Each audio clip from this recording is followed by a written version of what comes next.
So, we finally made it. After roughly 6 long years of waiting, Kingdom Hearts 3 is finally out. Fans everywhere across all ages and places have finally gotten a chance to play it, and the discussions about the game are starting to pop up as more and more players wrap up the Dark Seeker saga. But I'm not here today to talk about combat mechanics or key plot elements or how Donald needs to find some ingredients.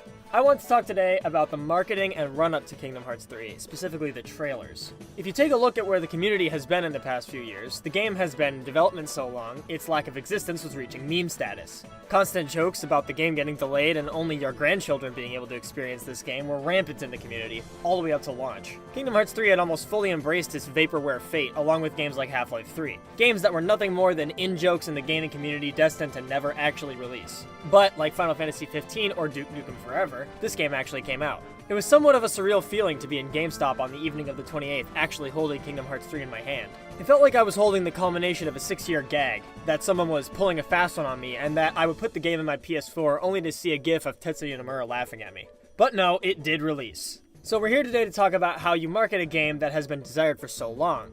Well, as far as we're aware, the game has only been in development since around 2013 or a little before that. The want for this game goes all the way back to the Kingdom Hearts 2 secret ending, which at the time people thought was some sort of trailer for Kingdom Hearts 3, even though it ended up being Birth by Sleep. So, Square Enix's marketing team was presented with a very difficult marketing challenge. How do you market a game to people who've been waiting over 10 years for it? We have a rare chance to look at the trailers of a game that was announced over 5 years ago. In that time, a lot of hype can build up and expectations can get out of control. So let's take a look at some of the trailers and see how Square did at managing expectations and how they dropped the ball a few times. Just a warning, going forward from here, there will be some story spoilers. If you don't want to risk it, I suggest going and finishing the game before watching this video. We can start off with the very first trailer we ever got for the game in 2013, where Sora is seen picking up Eraqus' Keyblade on Destiny Islands. Of course, everyone got excited when they saw this, and it was the first announcement of Kingdom Hearts 3, so there was a lot of hype behind it. Nomura later went and said this was a concept scene and not in the actual game. Now, if you didn't know, this is in the game. At a very important part of the game, mind you. I have a feeling that at the beginning this wasn't planned to be used, or if it was, they didn't know how they were going to work it into the game, so Nomura told us it was a concept scene. So already this early on in the trailer cycle, we see some management of expectations. In 2015, we got the first Disney World announcement, which was Tangled. Here we can see another aspect of expectation management. A big part of Kingdom Hearts games, obviously, is the Disney worlds you visit along the way. The team decided to announce and reveal all the Disney worlds well before the release, so people knew what to expect. I think this is a very key aspect of the marketing of this game. Not only can it be used to hype people up, especially with worlds like Toy Story and Monsters Inc., in my opinion, but you also have a chance to quell rumors. Aside from the rumor stomping Nomura did himself, once all the worlds are announced, it stops speculation. This was very important to do, and while you can cite things like maintaining healthy expectations and marketing, I think there was another reason they had to do this more than anything. During the few years before and just after the game's announcement, Disney had been in the process of acquiring many high-profile intellectual property, most notably Marvel and Star Wars. Since Kingdom Hearts has always been the massive Disney crossover game, I have no doubt in my mind people immediately started hoping and assuming that Marvel or Star Wars or both would be involved in Kingdom Hearts 3. While I have no doubt that the idea made its way into a conference room, realistically, by the time the game was announced, it was probably too late to make an addition like that. Hell, even I was hoping for a Star Wars world. The idea of a lightsaber Keyblade was so awesome to me. And that's why it was so important for them to show all the Disney worlds, to keep expectations in check. And I think for some people, the Pixar worlds were just as powerful a surprise as a Marvel or a Star Wars world would have been.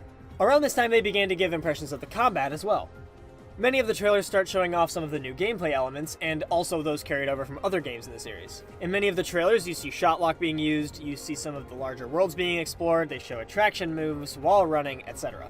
While this period of the trailers were very similar many times, with the game possibly in its most troubled stage of development, it was important to give players the impression that yes, this game is real, there is gameplay, you will be able to play this. Some of the trailers before 2015 showed clearly scripted or unfinalized gameplay, such as in the first trailer, so this is giving players a realistic look at what the game will be like. And judging from these 2015 gameplay trailers, a lot of those concepts and mechanics stayed true in the final game. The gameplay flow looks very similar. However, in one of the 2015 trailers, you can start to see the danger of advertising a game this far before its release. There's a combat sequence in one of the trailers that's outside Yen Sid's tower. This is not in the final game. This is the kind of thing they really should be trying to avoid.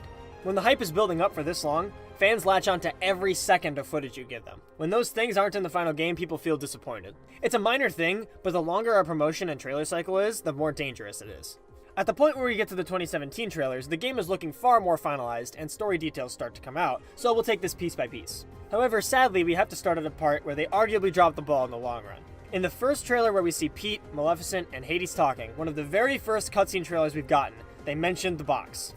The black box from Unchained Key, as we now know. And in my opinion, teasing this was a terrible idea, because it gives the impression that we will find out what it is about. Remember, we're discussing the control of a hype train.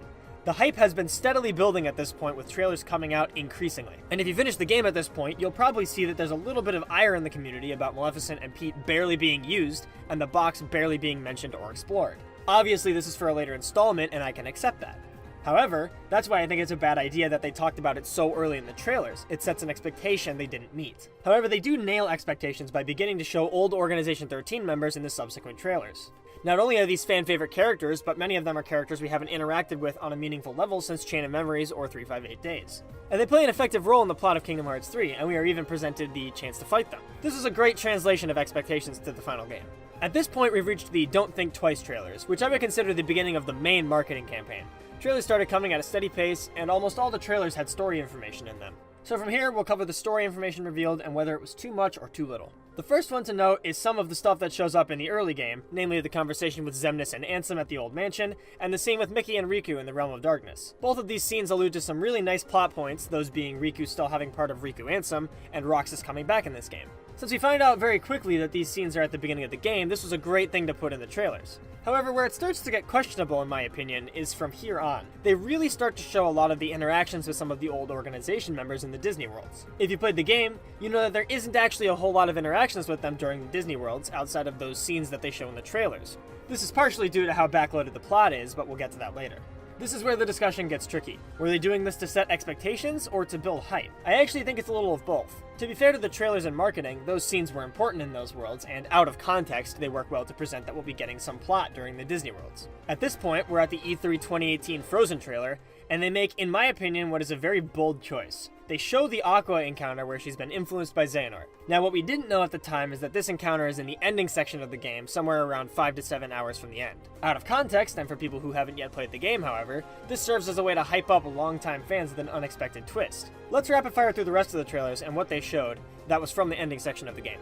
They show, again, the Ericus Keyblade scene, the initial counter with Xehanort when you arrive at the Keyblade Graveyard, Vanitas about to kill Aqua as Ventus is being woken up, Roxas taking his hood off, Sora in the final world, the Thousand Heartless equivalent battle, Terra Xehanort fighting Lingering Will, the 13 Darknesses on the wall of the labyrinth, and then we get to the final battle trailer. Darkness engulfed Kingdom Hearts, Riku fighting Replicue, Xion confronting Axel, Axel getting laser domed by Xemnas, Donald using Zeta Flare, the bad ending where everyone dies, and even the real Organization 13's new outfits at Scala ad Caelum, which is literally the second to last fight in the game. Now, before we go further, yes, I know, out of context, this basically doesn't matter. But this kind of trailer control is what happens when a game is coming for so long. They have to set expectations. As I said before, people will fill in the gaps. Whether or not I can say this was a good approach after playing the game, before playing it, the trailers do a very good job of creating hype for longtime fans. And it delivers on most everything shown in the trailers. So even if a bit of punch was lost, we got to see what we were promised. So now we get to the one moment where they faltered, one crucial mistake which wasn't even a cutscene. Here, where Riku is shown to be playable for about 3 seconds, ruins a lot of their work. After this trailer, speculation ran wild in the forums and on Reddit about how Riku was playable, we'd be getting a Riku segment of the game, etc. Now, in the game, you play as Riku for 2 fights, probably about 10 minutes total. I think parts of the games like that were one-offs should have been kept completely unshown before release. With parts of the game like that, if you didn't know you were going to get to play as Riku before the camera pans into place and you're in control, that is much more impactful than expecting it and finding out it's an extremely short part. This is why the segment where you get to play as Aqua against Vanitas is so awesome, you don't know it's coming. I don't want to give the impression that these few things completely ruined the marketing cycle of the game, and I do feel that many fans had their expectations set properly for the game and enjoyed it as a result. For how difficult of a challenge that the marketing team had on their hands, I think they did a very good job of not crashing the hype train, so to speak. They didn't set a lot of expectations they couldn't meet. Most of what you see in the trailers pays off in some way. I mostly wanted to point out how just a few seconds of marketing for something so sought after can have a massively negative effect. So props to the Kingdom Hearts 3 marketing team for taking advantage of Kingdom Hearts' out-of-context nature to market the game very well to both longtime fans looking for story and casual fans looking for the cool Disney worlds and gameplay. I also personally fall in the camp of the game having done better than my expectations because of some control of my own and the careful marketing of Square Enix. I wonder what the Half-Life 3 marketing campaign would look like. Would they just show us the whole game? Thanks for watching. If you haven't checked out my Kingdom Hearts 3 spoiler discussion video, it's over an hour of my friend Jason and I spilling all our thoughts on the game out, so give that a watch if you're looking for more Kingdom Hearts content. My videos should resume regular rates now. Check out my Twitter and my Twitch, links in the description.